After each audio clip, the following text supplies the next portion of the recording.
Okay. So today we're going to go back in time, back to December of 2005. Now back in 2005, we were able to start this long journey with Winter.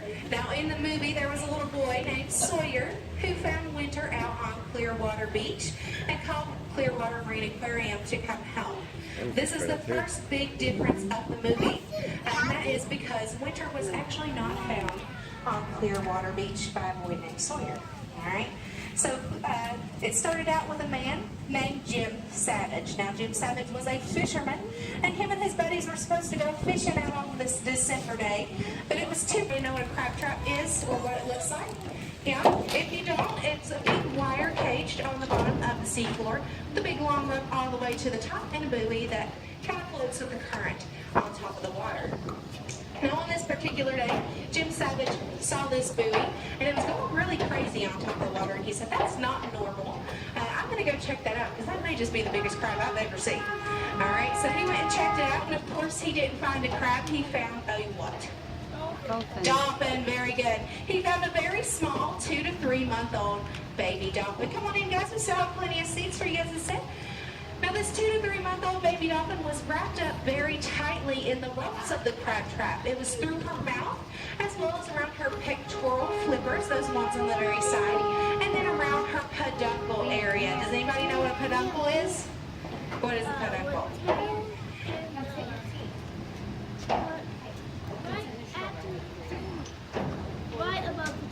Very good. So it's that portion of the dolphin behind the dorsal fin all the way down to the butterfly tail flukes on the end. So that's where all those muscles are housed that help power them through the water. So this rope was very tightly wound around this dolphin, and Jim Savage did what any of us would do at first if he cut those ropes off of her, expecting her to swim away.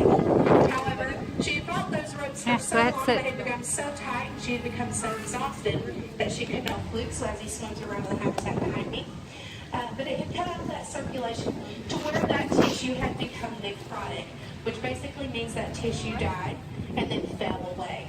Now in the movie it said we amputated her tail, however it simply fell off on its own. Now we did go back in and clean it up a little bit to make sure that infection did not become a problem, but the original tail simply fell off on its own. Now, if you do want to see a picture of that, it is a little bit graphic, but you can see it as you go back into the facility through the Harbor View deck. There is a timeline of pictures on top of the building there, right above the doorways.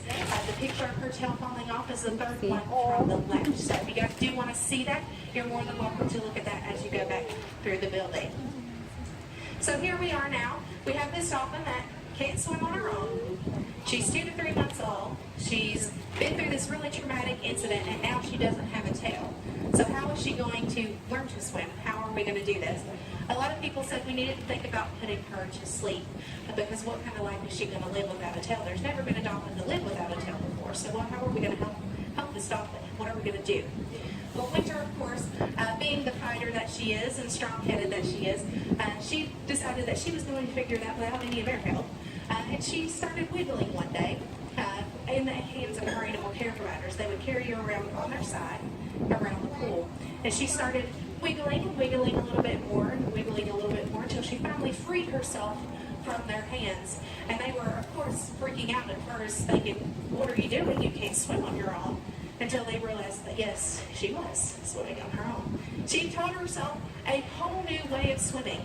Instead of swimming like a normal dolphin up and down, she taught herself how to swim side to side. Now this, of course, is not how normal dolphins swim, so we did know that eventually this was going to be an issue. But for the time being, she can swim, so she can breathe, so she can live. All right? Now, around this time, we did get a new CEO, and this was because we were in economic trouble. We were about to close this facility because we did not have the funds. These animals were going to be moved to other facilities because we didn't have what we needed to take care of them. But we did have a new CEO come in. His name is David Yates. He's still here today. He's a pretty cool dude if you guys ever get to meet him. But he came in and he heard Winter's story, and he said, why have you not told people about this dolphin? She's very inspiring. First off, she was so young. She beat the odds there of even making it over here. And then now she doesn't have a tail. She's still fighting. Like, why are you not telling people? So, of course, David Yates took her story and told it to the Today Show, as well as to National Public Radio. Now, what's important about National Public Radio is that there was a man named Kevin Carroll listening the day that story aired. Now, if you don't know who Kevin Carroll is, he is a very eccentric man who is the vice president of Hanger Clinic. Now, Hanger Clinic is a prosthetic and orthotic company for humans. All right? So being the man that he was, he decided that he and his team were going to make Winter a tail. He was going to make this prosthetic tail for this dolphin. Never been one ever in the world, ever to have a prosthetic. So he called his co-worker, Dan Strupka, in Sarasota, which is about an hour from here, and said, "Hey, Dan, I want you to call up Clearwater Marine Aquarium and tell them that we want to make their dolphin a tail." He said, "Okay, boss, sure." Of course, he did call us, and we thought, of course, like anybody else, that this was a prank call, because who in their right mind is going to hold on? You can see, I'm not holding on. Yeah. All right.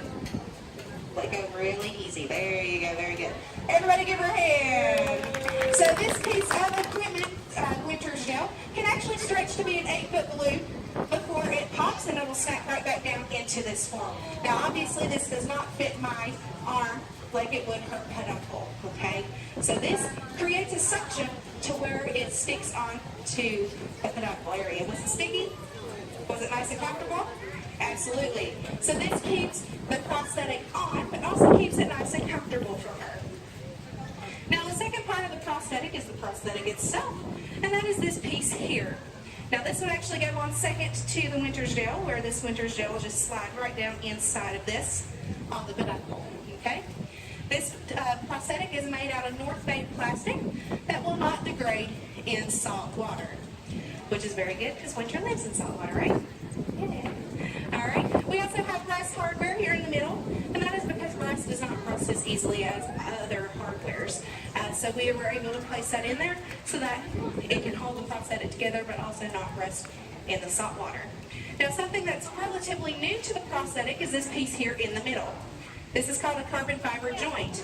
Now, this carbon fiber joint used to be made up of 2 rods that were on the side, like so. So this was not even here. So the older ones just had those 2 rods. It made it a little bit more rigid. This, however, makes it nice and flexible for her, makes it a little bit easier for her to use. All right? So all of this together makes up her prosthetic tail. Now, how many of you today have seen her wearing her prosthetic tail? All right. Did anybody expect her to be wearing her tail all day long today? Don't lie. All right, I did. When I first started working her here, I expected her to be wearing that tail all day long because she was going to die without it, right? In the movie, it said she was going to pass away if she didn't have that tail. However, in real life, the reason we have this tail is to be able to utilize it for physical therapy. So physical therapy for her consists of not only use of the tail, but also massages, she's very pampered, as well as stretching throughout the day. So all these things together help us to do 2 things. It helps us to exercise the muscles that she doesn't use when she swims side to side. And it also helps us to be able to control the curvature of her spine. So she has scoliosis, which is an S-shaped curve, and kyphosis, which is the downward curve of the peduncle. So she kind of looks like a shrimp. So with the use of the prosthetic, we are able to keep at bay that curvature and keep it from getting worse. All right? So we can't correct it all the way, but we can prevent it from getting any worse.